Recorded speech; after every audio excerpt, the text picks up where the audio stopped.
In the shadows of Omaha, Nebraska, there lurked monstrosities the world had yet to fathom. It was the quintessential Midwestern town, yet beneath the serenity, a malignant darkness festered. It was here that a vile scandal of systemic sexual abuse and satanic worship unfolded within the very institutions that were meant to protect the city from itself. In the mid-1980s, the Franklin Community Federal Credit Union served the most disenfranchised and underprivileged communities of Omaha. It operated under the guidance of Lawrence E. King Jr. He was a socialite, friends with those who were in positions of power, politicians and police who found themselves indebted to his favor. King sat on the boards of charitable organizations and seemed to give back to his community. But beneath this crafted exterior pulsed a darkness accused of some of the worst crimes imaginable. Investigators initiated an audit of the credit union, uncovering malicious and grotesque deceit. King was charged with 40 counts of embezzlement, fraud, and tax evasion, stealing over $39 million. Yet, the startling revelation of his financial crimes would only be the beginning. The investigation uncovered a horrifying narrative, stitched together by the testimonies of children. They named King as the architect of nightmares like ritualized abuse, cultist ceremonies, and a web of political blackmail that implicated figures like Ronald Reagan and George Bush Sr. They described a sinister underbelly of cruelty and corruption, the aftermath of which still echoes through the nation. The story of the Franklin Community Federal Credit Union begs a profoundly unsettling question. What if the very institutions meant to protect become the architecture of unimaginable horror?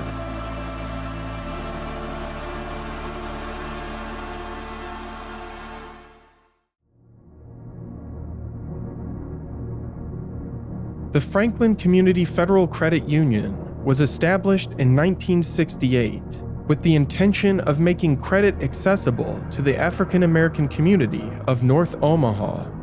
It was a low-income credit union formed by community activists. It was a cornerstone of communal support, and it attracted deposits from charities, nonprofit organizations, and struggling individuals. The credit union offered certificates of deposit to non-members, and they provided financial services and education for residents, even helping when they couldn't cover their water or power bills. Lawrence E. King Jr. would become the manager in 1970, just 2 years after its establishment. Under his direction, the Franklin Credit Union expanded its services, like the initiative with the Consumer Service Organization, which managed welfare, disability, and Social Security checks. This expansion allowed a significant addition to the coffers of the Franklin Credit Union. King began offering high-interest certificates of deposit. They marked at 2 to 3% above market rates in an attempt to secure greater deposits at the credit union, and it was instrumental to the growth of the institution. However, it quickly became a Ponzi scheme where additional CDs were required to cover payments for maturing ones. These rates attracted investments and grants from corporate powerhouses and religious organizations, securing millions for the credit union. King leveraged these perceived successes to network with the movers and shakers of Omaha, and later, the national political arena. King started as a McGovern Democrat, but he changed his affiliation and became the chairperson of the National Black Republican Council. He was tasked with coordinating efforts to mobilize the black vote across 17 states, a role that placed him at the confluence of national politics and community outreach.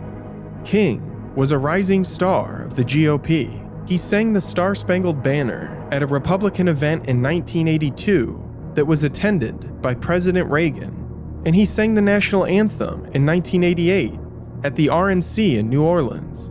Throughout the 80s, King became increasingly embedded in the Republican Party at the state and national level. His position with the Franklin Credit Union afforded him an annual salary of $16,000 a year, but King drove a $70,000 white Mercedes, chartered private jets and limousines, and rented multiple apartments and houses in Washington, D.C. and Omaha. He explained that his wealth came from old family money. The truth was much more sinister. King was exploiting his position at the credit union to fund his extravagant and debaucherous lifestyle. The Franklin Credit Union provided King with an inexhaustible bankroll. He expanded into multiple business ventures, owning restaurants and bars, including Omaha's Showcase Lounge, which was known to be frequented by pimps and sex workers. He began to donate heavily to Boystown, a large orphanage in western Omaha started in 1917 as a shelter for young boys left behind with no family after World War I. In the 1990s, it was worth $500 million. The organization had expanded to owning its own school and church, where over 500 homeless and abandoned children were housed. Still, it was considered the richest square mile in the world. King also joined the board of directors for the Omaha Girls Club. He began to funnel vulnerable children from both organizations into his home, businesses, and parties under the guise of empowerment and employment. These children would allege realities far more horrifying than anyone could have anticipated. Before the shutdown of the Franklin Credit Union in November 1988, before the senatorial investigation and public unraveling, a complex web of disturbing rumors began to surface. These early whispers were first shared with law enforcement officers, social workers, and foster care administrators, hinting at a deeply entrenched network of sexual exploitation, abuse, and even satanic ritual, all implicating the city's most prominent figures. These initial reports were sporadic and often dismissed or downplayed by those in positions of authority, but as more victims came forward, the horrifying scope of these allegations could no longer be ignored.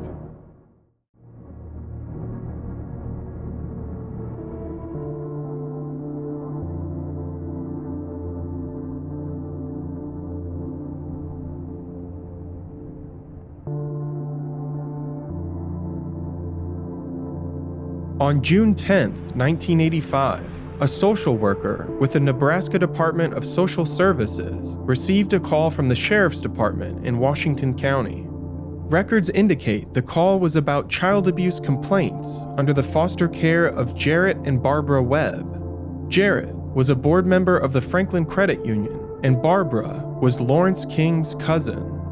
The call detailed 3 foster children who had significant bodily injuries. The children complained of abuse from their foster parents. They claimed that they had been beaten with a railroad iron and belt.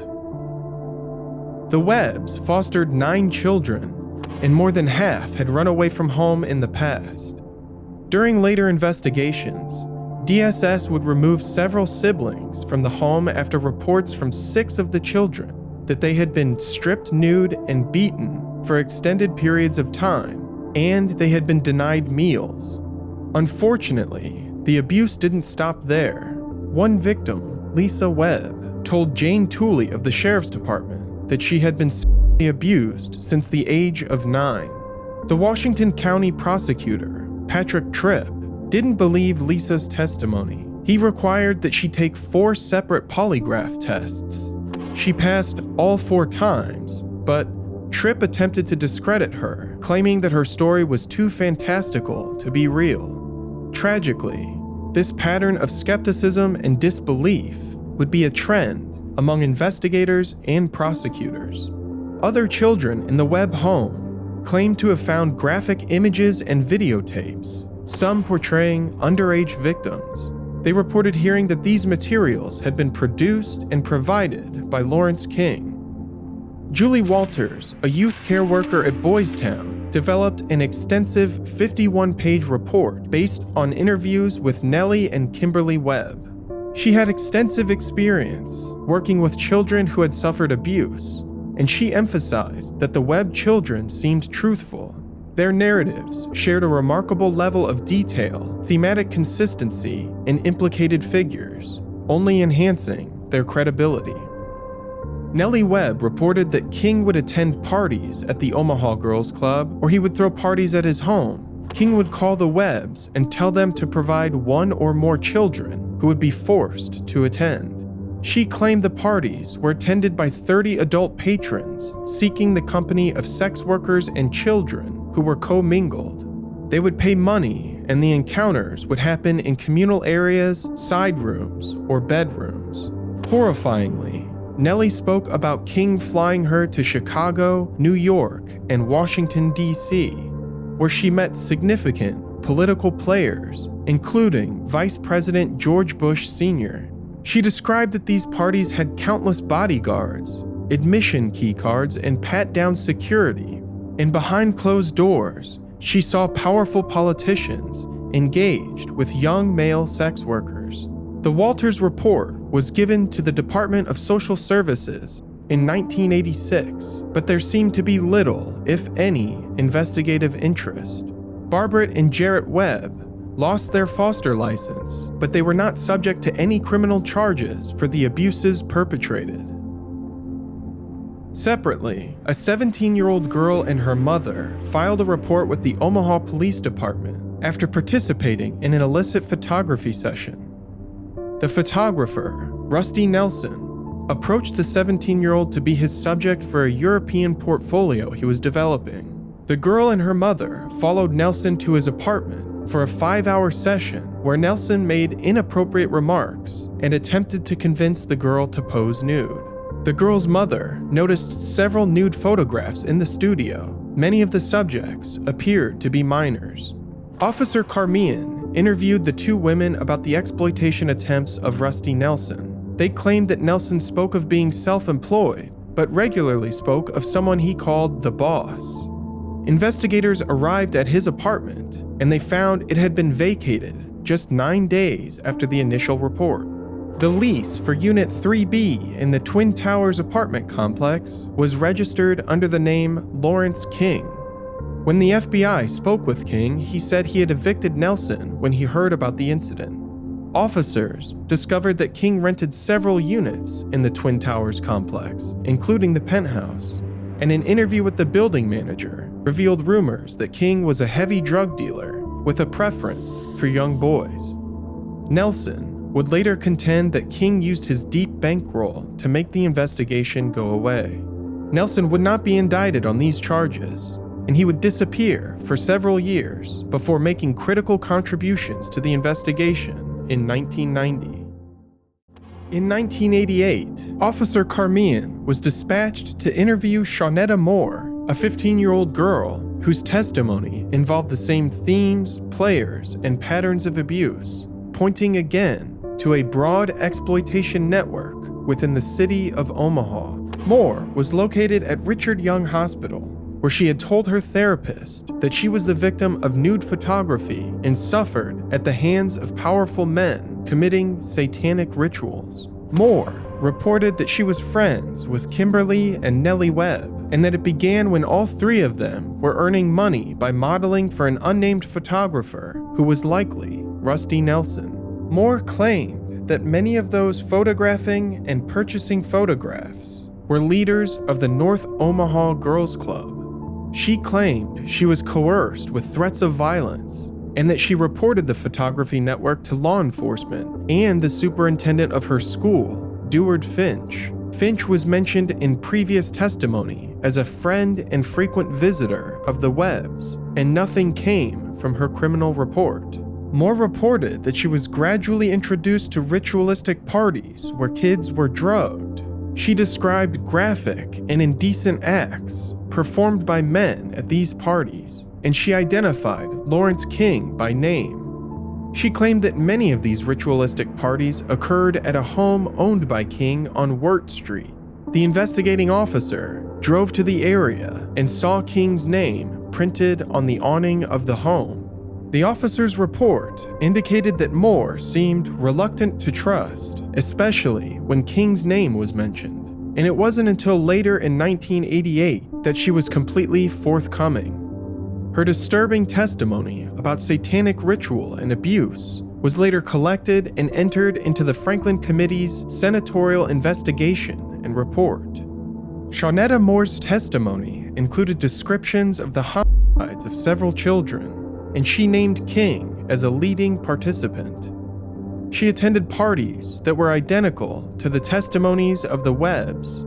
She remembered votive candles scattered around the room, men cloaked in long robes, and descriptions of the rituals as power meetings. Smith recounted that she was locked in a room with a Caucasian infant and told that she could achieve great power by killing something that she really loved. The men decapitated the infant and removed the eyes before leaving the room.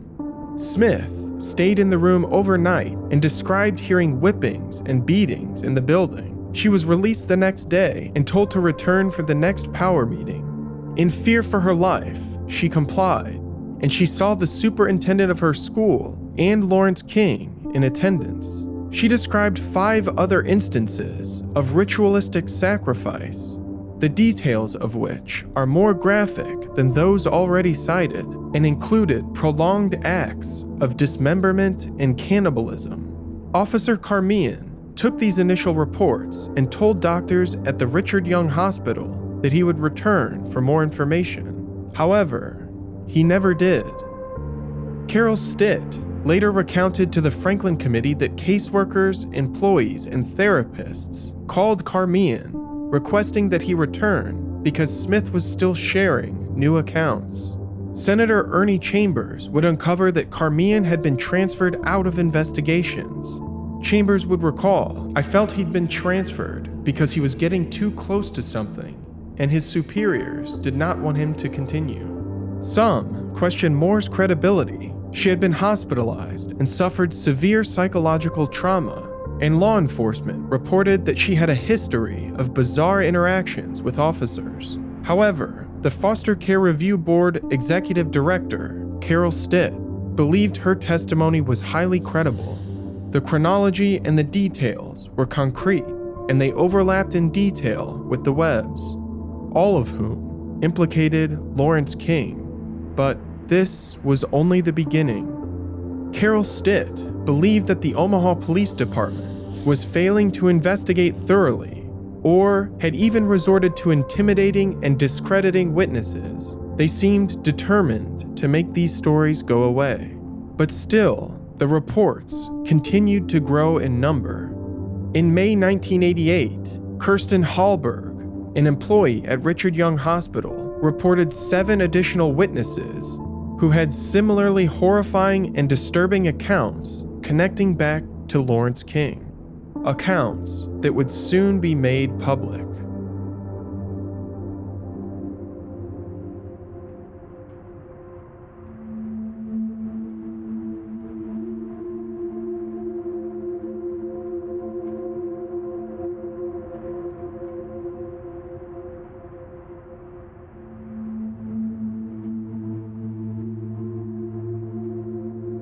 Whispers about financial mismanagement at the Franklin Community Federal Credit Union continued throughout the 1980s. In 1981, an anonymous letter was sent to the National Credit Union Association about misdeeds, and a limited investigation uncovered $400,000 in missing funds. In 1984, Edward Hobbs wrote a letter to the Franklin Board detailing embezzlement at the credit union. He was a former teller at the bank, and he was fired the day after sharing his letter. From 1984 to 1988, the Franklin Community Federal Credit Union escaped watchdog audits from federal organizations. King and several of his employees delayed and excused these potential audits to cover up their theft. But in 1988, the National Credit Union Association closed Franklin for unsafe and unsound practices, and a forensic financial accounting was conducted.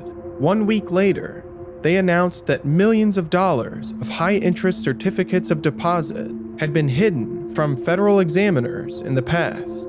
The total was $4 million in assets and liabilities and $30 million in missing funds. The total would later be raised to $39 million. On November 18, 1988, the state legislature demanded an investigation of the Franklin closure. The Franklin Committee was formed to investigate the neglect and financial mismanagement of the credit union, but the scope of their investigation would become much larger. The Franklin Committee was run by State Senator Loren Schmidt and State Senator Ernie Chambers. Both senators faced significant political headwinds, credibility concerns, and even dissension through the lifespan of the committee. But they were dedicated to the pursuit of truth and justice. On December 12, 1988, Senator Ernie Chambers received allegations of physical and sexual child abuse related to the Franklin Credit Union. The source of these allegations was never named. The senatorial committee was only beginning to uncover a malignant nightmare, the scope of which they had yet to imagine. On December 19th, Carol Stitt, Dennis Carlos, and Burrell Williams of the Foster Care Review Board recounted the allegations of abuse to the Franklin Committee. The first investigator hired was Jerry Lowe, a former Lincoln policeman, and by July 1989, he had gathered a great deal of secondhand evidence, including witness testimony and some financial records indicating the Omaha police chief had spent time with King at his Washington, D.C. residence. However, without substantial evidence, Senator Schmidt worried the case would fall apart. Senator Ernie Chambers and Investigator Lowe resigned. By August, the Franklin Committee hired Gary Caradori, a former state patrolman, and with his assignment, the case took an even darker turn.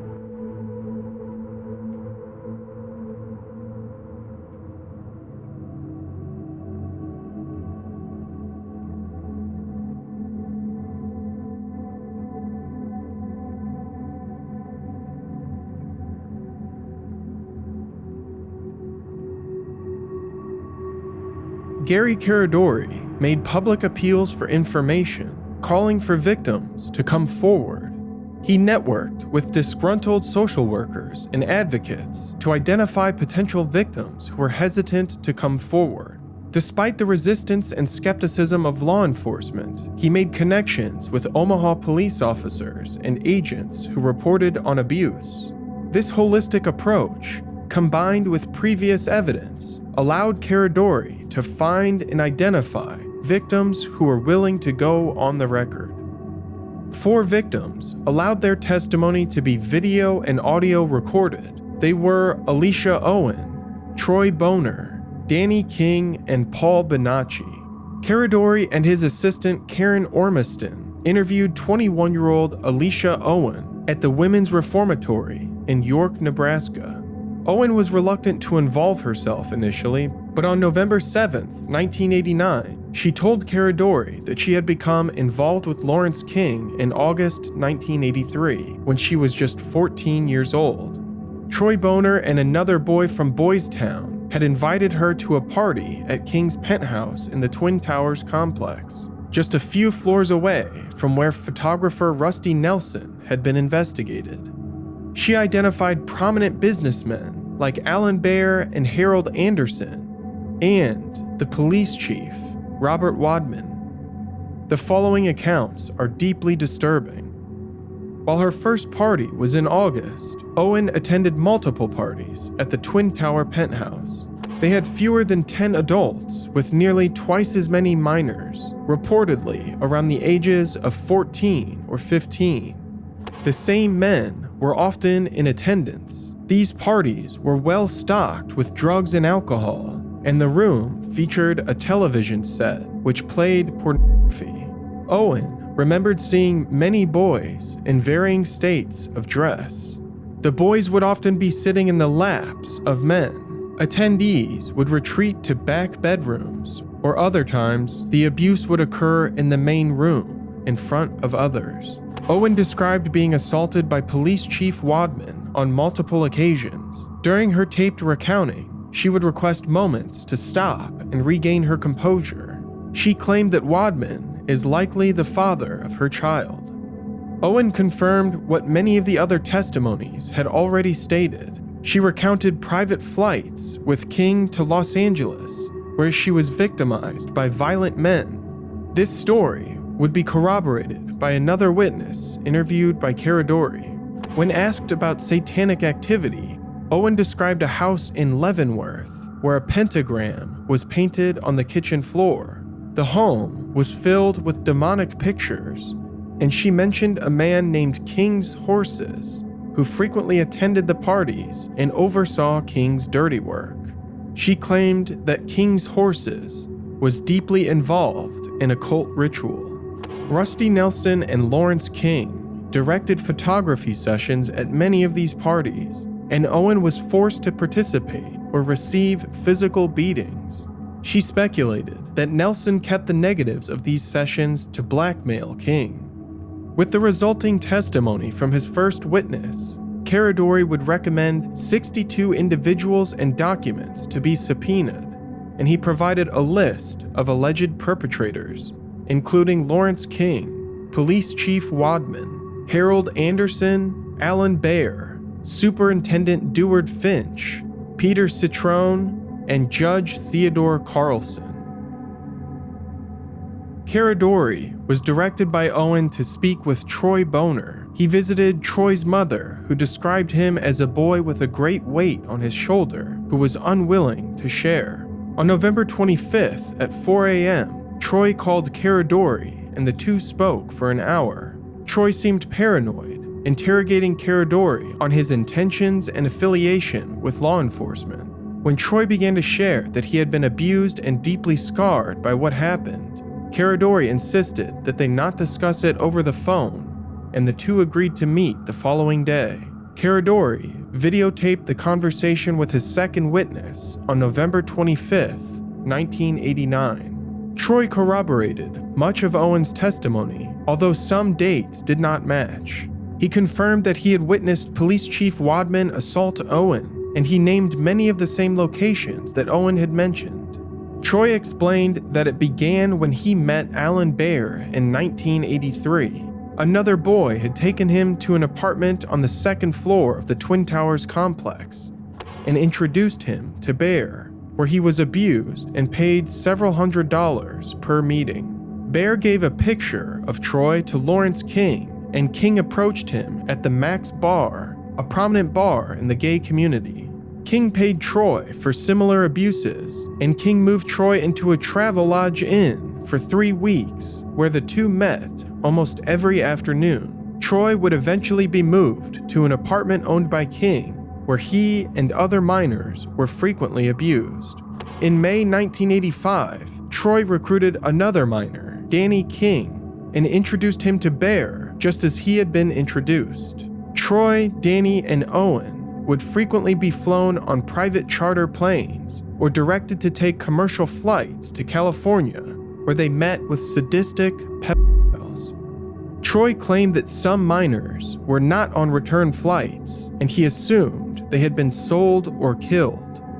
With Troy's videotaped testimony, Senator Schmidt and Caradori were fearful about how to proceed, given that the institutions of power in Omaha were directly implicated. Danny King was employed, but in the process of being evicted when Caradori met him. Caradori and Troy picked up King from his apartment, where he gathered his things. Caradori filmed the interview with his third witness at a residence inn on December 5th, 1989. Danny confirmed that he met Baer through Troy's introduction in 1983. He was 13 or 14 years old at the time. The two drank schnapps, and Danny accepted abuse for a payment of $50, and this continued every week for 7 months until Danny was introduced to Lawrence King. The three would do drugs at Baer's residence, and Danny would be beaten and unpaid if he didn't perform certain acts to King's liking. The videotaped interview of Danny King ran nearly 6 hours, and in the days following, Caradori drove him through Omaha to confirm several of the named locations, including the apartment of Alan Baer. The 21 hours of testimony from Owen, Troy, and Danny corroborated multiple events, locations, and people in their separate accounts, and they were confirmed by testimony from other witnesses who refused to go on record. The footage was submitted to the Nebraska Attorney General's office and the U.S. Attorney on December 27, 1989. While this was a necessary step in escalating the accusations of corruption, child abuse, and Satanism, Caradori worried about the welfare of his witnesses, given the history of corruption. He housed his witnesses and supplied them with food and goods. He advocated that they receive physical and psychiatric care, and he worried about harassment similar to what the Webbs and Owen had already suffered. At the same time, Senator Schmidt and his attorney John DeCamp spoke with an agent at the FBI field office in Omaha to discuss law enforcement's inaction in previous investigations. They implicated prominent figures and shared that Police Chief Wadman had been named as an alleged perpetrator. The agent told Schmidt and DeCamp that he was close friends with Wadman and that the committee would receive the full and direct scrutiny of the FBI if they chose to implicate him. As a result, DeCamp turned to the press, releasing a memo that publicly named many of those mentioned in the videotaped testimony. The shockwaves of this memo reached throughout newspapers and television networks in Nebraska and neighboring states. A blurb was even written in Newsweek magazine. Omaha reporters and officials were quick to discredit DeCamp. The Lincoln Journal and World Herald only printed excerpts, stripping the names of those implicated. DeCamp and others posited that the editorial decisions were influenced by Peter Citrone and Harold Anderson. Citrone was a prominent newspaper columnist who wrote for the World Herald, and Anderson was the former publisher of the World Herald.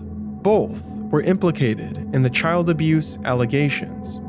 On March 1, 1990, the FBI debriefed Danny King, who began to recant what he told Caradori on videotape. They conducted multiple-hour debriefings, and his story remained unchanged until March 5th. He claimed to have lied about the interstate flights, but he reiterated the abuse by Baer and King. Danny King blamed Troy Boner for the fabricated stories. He claimed that Troy was looking to sue King for millions, and the orchestration of the testimony was meant to ensure their victory in the judicial system. By the end of March, Danny had recanted almost all of his testimony, including the repeated abuses of Baer and King. The FBI followed by debriefing Troy Boner, who recanted much of his testimony as well. The DeCamp memo, the leaked videotaped testimony, and the recantation of Danny and Troy greatly wounded the investigation. DeCamp, Schmidt, and Caradori believed the FBI had coerced the recantations. Caradori met with Paul Bonacci on May 10, 1990, after getting his name from a member of the Concerned Parents Organization. Bonacci was in the Lincoln Correctional Center for 2 charges of sexual assault on a child. The victims were 13 and 9 years old. Bonacci was evaluated by a court-appointed psychiatrist and diagnosed with what was formerly known as multiple personality disorder, but what is now known as dissociative identity disorder. The disorder, while controversial in diagnostics, often presents in disorganized victims who suffer repeated and severe abuse as a child. Bonacci was born in Omaha, the second youngest of 6. He came from a broken home with a second and then third stepfather. He suffered neglect, and a predatory neighbor began abusing him at the age of 6. When he was 9 or 10, Bonacci became involved with drugs and sex work, loitering in a nearby park frequented by pedophiles. This quickly matured into parties where he encountered and embraced Satanism and large-scale exploitation. In the first 7 hours of videotaped interview, Bonacci confirmed he met Owen, Danny, and Troy in late 1983 at the Twin Towers apartments. He had already been abused by Citrone, Bear, and King. He described meeting Citrone at an amusement park, where he was solicited, and he described meeting Bear in 1979 in the Milk Run neighborhood. Bonacci was just 12 years old when he was abused by Bear and paid $20. He remembered that the encounters frequently included sadistic abuse like beatings, cuttings, and burnings. Bonacci claims that his affiliation went on to include cross-country flights to California, D.C., and Des Moines, the same locations cited by the other witnesses. In one particularly brutal recounting, Bonacci claims a camera crew followed them to a remote area outside Sacramento. One of the boys was placed in a cage, and the other two were instructed to beat and abuse him. A particularly sadistic man joined the assault before shooting one of the boys with a handgun. The other two were instructed to continue their abuse afterwards. That night, Bonacci would unsuccessfully attempt suicide in the hotel bathroom, resulting in a 2-day stay in a California hospital. Bonacci confessed that he participated in the abduction of 12-year-old Johnny Gosch in Des Moines. It was the early morning of September 6, 1982, when Gosch vanished without a trace. The only remnants of his presence were a wagon with undelivered newspapers and his dog, left to wander the street alone. The search was immediate and widespread. Flyers were plastered on every surface, and the police were inundated with tips, entrenched in a case that defied explanation. The search quickly went cold. Months turned into years, and then in 1984, Johnny Gosch was one of the first missing children portrayed on a milk carton. This was an initiative to spark interest, drive public engagement, and unearth leads that might otherwise be lost. Bonacci recounted that men had forced him to kidnap Gosch. They threatened him with a pistol and instructed him to speak with the boy on the street long enough for one of the men to grab him. These men took Bonacci, Gosch, and another boy to a home near Omaha where their abuses were filmed. It was Bonacci's testimony that began to provide reason for the trips to Washington, D.C. He implied that King used children to blackmail politicians and other power brokers. The home in the area had been outfitted with security cameras to capture the illegal sexual activity. These tapes would be sold to other players to twist votes and force political capitulation. Bonacci claims that he was interviewed by the Omaha Police Department on several occasions. He even provided documentation of aggressors, including photographic evidence.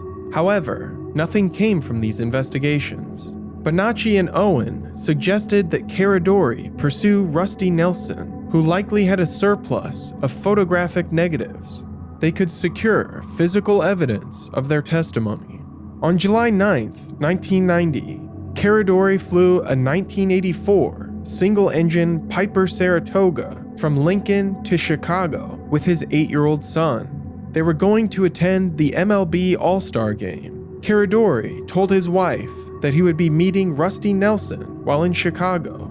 Caradori made 4 phone calls while there, speaking with Lauren Schmidt, his wife, and 2 others. In one phone call, he stated that he would be acquiring photographs and other materials that would corroborate the testimony from his remaining 2 victims. Rusty Nelson would later confirm that he met with Caradori in Chicago and provided him with photographic negatives that would be the linchpin in the Franklin case. The All-Star Game ended around 11:45 p.m., and the Caradoris departed Chicago's Midway Airport at 1:51 a.m. An hour later, the plane crashed in a cornfield in Ashton, Illinois. Debris was scattered up to 1,800 feet from the fuselage, and an investigation determined that the plane had broken up mid-flight. 2 years later, it would be speculated that Caradori may have become overtaken by fatigue. When attempting to desperately recover lost altitude, he had snapped the wings off the plane. The backpack and film camera of Caradori's son were recovered nearly undamaged, yet Caradori's briefcase was not. Those close to the case believe that if Caradori had retrieved photographs, they would have been stored inside this briefcase. The following day, FBI agents, armed with a subpoena, arrived at Caradori's office, requiring the surrender of all evidence related to the Franklin case, as well as any phone logs and financial documents related to Caradori's investigations. Senator Schmidt feared that Caradori's death was one more example of corruption and cover-up. The committee hired former CIA Director William Colby to investigate the plane crash. During his tenure with the CIA, Colby notably devoted outsized resources to Operation Phoenix, which sought to disrupt the political and social support system of the Viet Cong by infiltration, assassination, torture, and more. The program resulted in over 25,000 deaths, many of whom were civilian non-combatants. Colby later became outspoken about the CIA's practices, and he received tremendous political and social pressure to keep his secrets. Colby, familiar with the pressures of political conspiracy, warned DeCamp and Schmidt about the forces at play. Colby investigated Caradori's plane crash and could not find evidence to indicate tampering with the plane. However, it's rumored that he told 3 members of the Franklin Committee that he believed Caradori had been assassinated. Mysteriously, Colby would take a solo canoe trip near his Maryland home in 1996, and he would go missing, only to be recovered 9 days later. There were no witnesses, and the scene was not thoroughly investigated, as authorities believed it was a stroke or accidental drowning. His life jacket was missing from his shed, but it was not recovered with his belongings.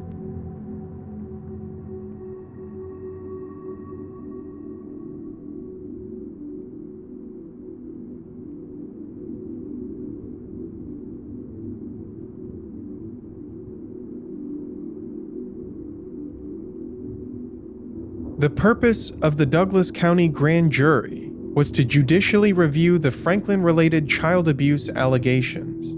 The grand jury proceedings would be private, and they would make decisions on who to indict to stand trial as criminal defendants. The prosecutor began by calling witnesses, reviewing testimony, and sharing evidence with a jury of Nebraskan citizens.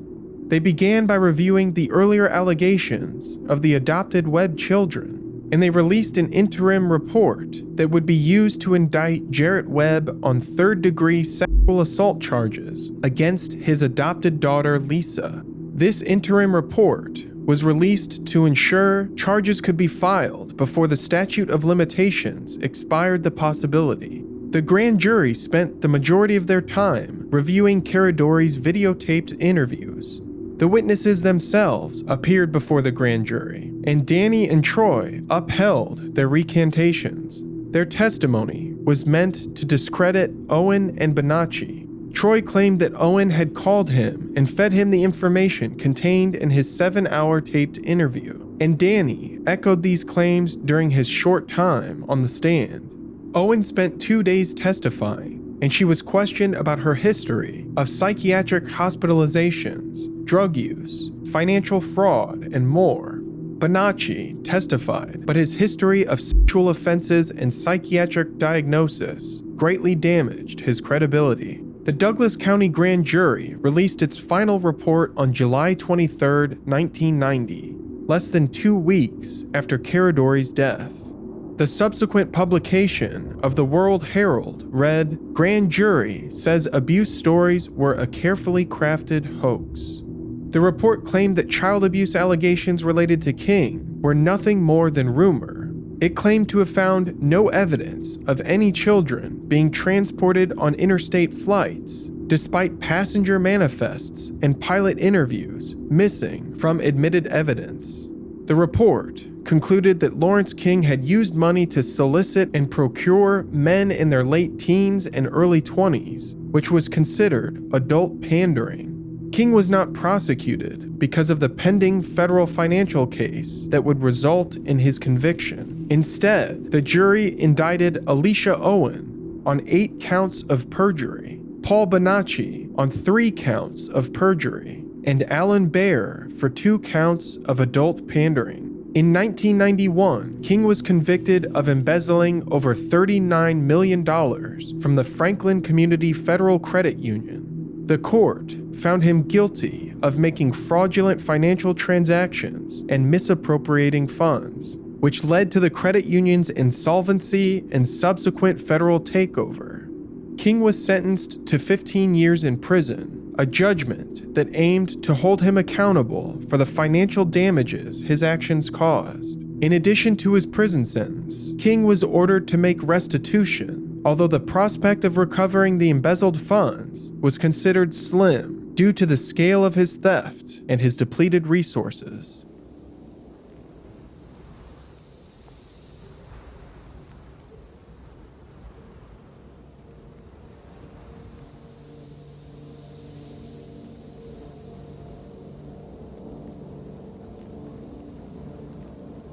The aftermath of the Franklin Committee's investigation and grand jury trial were as multifaceted and complex as the case itself. King's conviction brought a sense of legal resolution to the financial aspect, but left many in the community still grappling with the unresolved allegations of child abuse and exploitation. Some believed that justice had been done. They believed that the allegations of child abuse had come from compromised witnesses, the testimonies of children who had suffered difficult lives by any measure, compounded by drug use, sexual abuse, and more. They believed that these children had suffered greatly, but they had ultimately been confused or coached by investigators and social workers. Satanic panic was at its peak in the 1980s and 1990s. It was a period of heightened fear about demonic ritual abuse, and it had become public hysteria.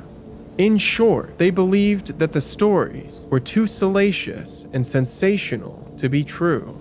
Others found the testimony of the videotaped witnesses to be compelling. They pointed to historical precedents for cover-up, indicating that those in positions of power wielded undue influence to dismiss and discredit witnesses. They believed that law enforcement had been deliberately inept, and the system had not only failed to find justice, but actually contributed to the harm of the outspoken victims.